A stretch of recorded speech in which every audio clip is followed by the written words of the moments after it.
Welcome to Be Me with Shari Ware, the podcast where each day is a step towards a better you and where we focus on progress, not perfection.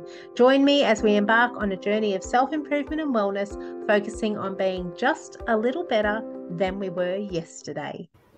Hello and welcome to episode 11 of the Be Me podcast. My name's Shari Ware, I'm your host, and in this episode we are talking about the key to transforming habits, not just behaviours, which is all about habit science.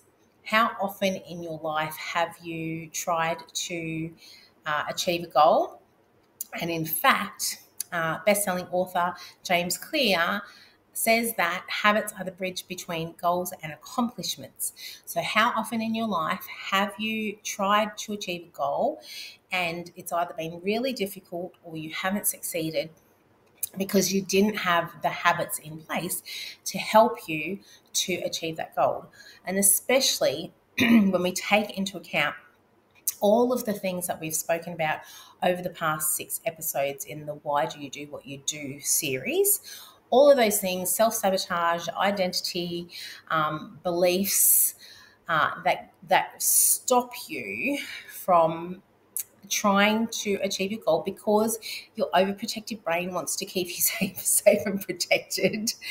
But you haven't been able to succeed because not only did you have all of those things stopping you, but you also didn't have the habits.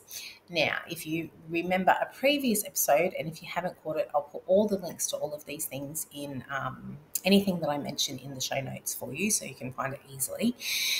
We spoke about the STEPS formula, which is the foundation that I use for everything whenever I am working on creating something new in my life or stopping something that may not be serving me. I use the STEPS formula to make it easier. And that will also help you in this one.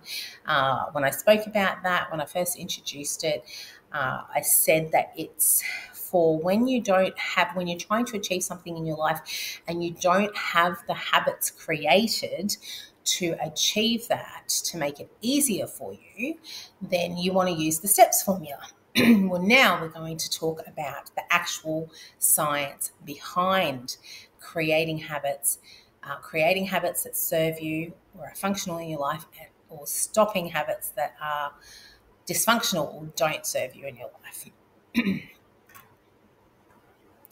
So the first thing I want to say about habits is that there are three phases. We have many more habits than 3 habits, even if we don't know about it. But there are 3 phases when it comes to creating a new habit. We have the initiation phase. Obviously, that's when you're starting out, first initiating the habit. The training phase, that's when you've created the habit, but you're training it. And also, as you will see as we go through, it's also as you're layering on the habit is the training phase.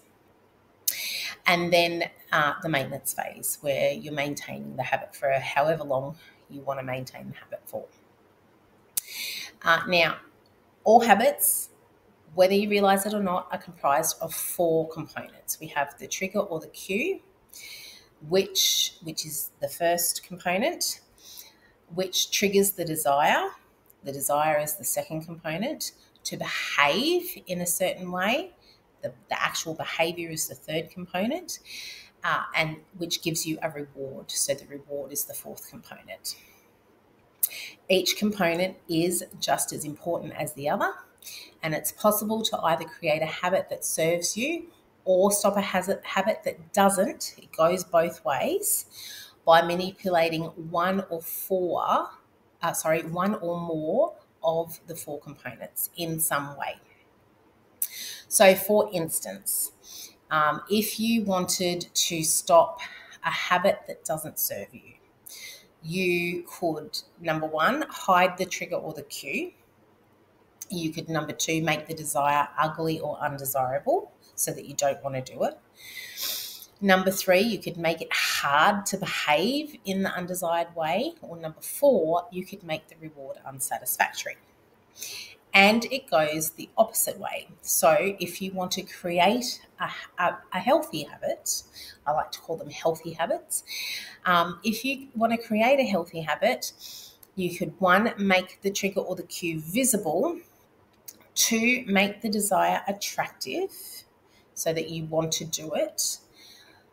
Number three, you could make it easy to behave in the desired way. And number four, you could make the reward satisfying.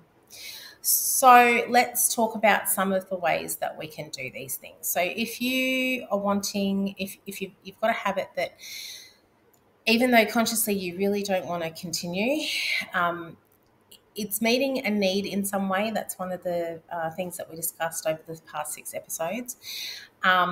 You're getting a reward from it. Remember, the fourth component is the reward. We're always getting a reward from every habit that we perform regularly, every habit that is automatic. We are getting some kind of reward from it.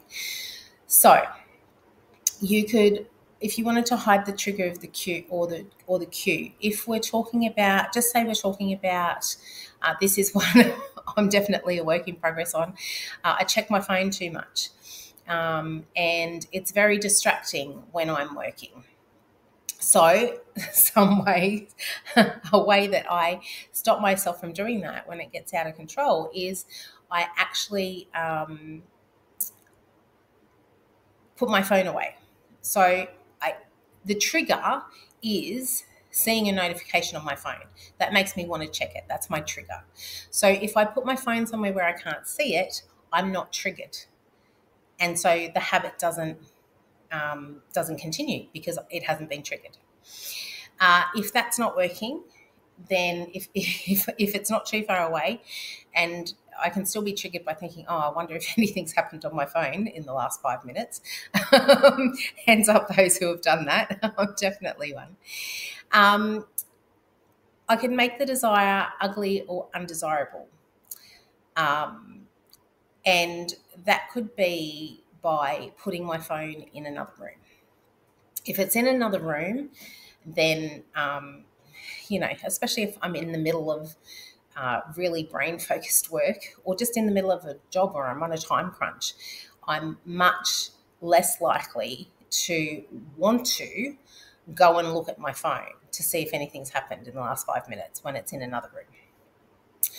You could make it hard. I could make it hard to behave in an undesired way. I could go one step further. I've got a 2-story house. I could actually put my phone on the other story so that if I wanted to check my phone, I would literally have to go down the stairs, check my phone, then come back up the stairs.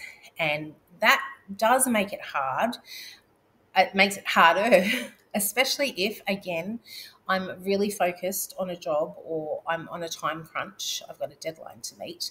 I'm not going to want to go to all the trouble to do that. I've made it harder for myself to actually do the behaviour. And making the reward unsatisfactory. Well, I can tell you, if I've had to go to all the trouble to go downstairs to get my phone, there's got to be something pretty amazing on that phone when I actually get there for it to be satisfactory, for me to get the reward out of it, to go to all that trouble, especially if I'm in the middle of a job or I'm on a time crunch. So now let's talk about how if we want to create a healthy habit in our life, how we would manipulate some of those things. So first of all, make the trigger or the cue visible. So for instance, if you wanted to create a movement habit in your life, you wanted to start going for a walk every morning when you first wake up, then you could do something like put your walking shoes and your walking outfit somewhere so that you see it, lay it out somewhere so that you see it first thing when you wake up, which will then trigger you to put them on, hopefully, and go for your walk. You want to make the desire attractive. So a way that you could make the desire attractive could be that, you could maybe you could buy yourself a new outfit or some new new walking shoes that you really wanted, and then that makes it attractive because you want to actually wear them, and you have to wear them to go for the walk, so that's made it attractive. You want to make it easy to behave in the desired way. Again, laying them out so that it's easy. You don't have to go looking for them in the morning. They're right there. All you have to do is put them on. I would also say something like, if you are not a morning person, then maybe don't try and go for a walk at 6 o'clock in the morning if you're not usually getting out of bed till 7 o'clock, or some people think, oh, I'm going to go for a walk. I've got to get up at 6 normally, so I'll go get up at 5 and go for a walk. Well, if you're not a morning person in the first place, it's probably not going to work. So make it easy for yourself by fitting the habit in where it will fit the easiest into your life, and that's going to be different for everybody because everybody has different unique set of circumstances. And make the reward satisfying. So obviously, if you're getting up and going for a walk, and that's already going to make you feel good, but you could also give yourself other rewards. Maybe tell yourself that for each week you get a special treat, maybe a new outfit, new walking outfit, or a new fitness tracker, or it could be any number of things. It could be a new awesome drink bottle that you've been wanting. Give yourself a reward. Always reward yourself. That is part of the habit loop. All of these things, the 4 components, make up a habit loop, and they're all important. And I would definitely say, especially the reward. If you do not get the reward, you're not going to continue to do it. It also can be helpful for you when you are first creating a new habit to create a sentence around it. So, for instance, when I get up in the morning, I will go for a walk, if we're talking about the walking scenario. You usually want to put it after something that you already do. So, for instance, I created a meditation habit in my life. And so my sentence was, because when I first started out, and we'll get to why this, I chose 10 seconds in a moment, but when I first started out, my first step was just to sit in my meditation chair for 10 seconds. So my sentence was, after I get dressed in the morning, I will sit in my meditation chair for 10 seconds. That's it. There was no expectation to actually do any meditation. I just had to sit in the chair. Now, let's talk about that. Why 10 seconds? If we go back to the steps formula, the S in steps, the first S stands for small. Now, there is no start that is too small. And in fact, the smaller the better. That's just where you're starting. It's not where you're finishing. But you want to make it easy. We want to make it easy to behave in the desired way. One of the ways you make it easy to behave in the desired way is to make the steps so small that you cannot say no to it. There was no way I could say no to sitting in my meditation chair for 10 seconds. Who doesn't have 10 seconds? It didn't matter if I slept in, if I was running late. I had 10 seconds. I could always find 10 seconds to sit in my meditation chair. So that was my start. Now, what would happen when I sat in my meditation chair? Well, even if I was running late, even if I had slept in, I could still find at least a minute to do meditation. There was no expectation of doing any meditation, but I would always find at least 1 minute to do a meditation. So the first step was, after I get dressed in the morning, I will sit in my meditation chair for 10 seconds. After I'd done that consistently for a week, I layered on it, and I took the next step, the next incremental step, which was, after I get dressed in the morning, I will sit in my meditation chair for 10 seconds. It was after I get dressed in the morning, I will sit in my meditation chair and meditate for 1 minute. And I did that consistently for a week.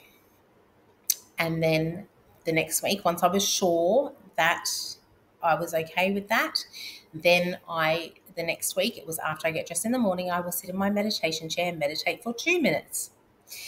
And that's how I slowly increased it and created a meditation habit.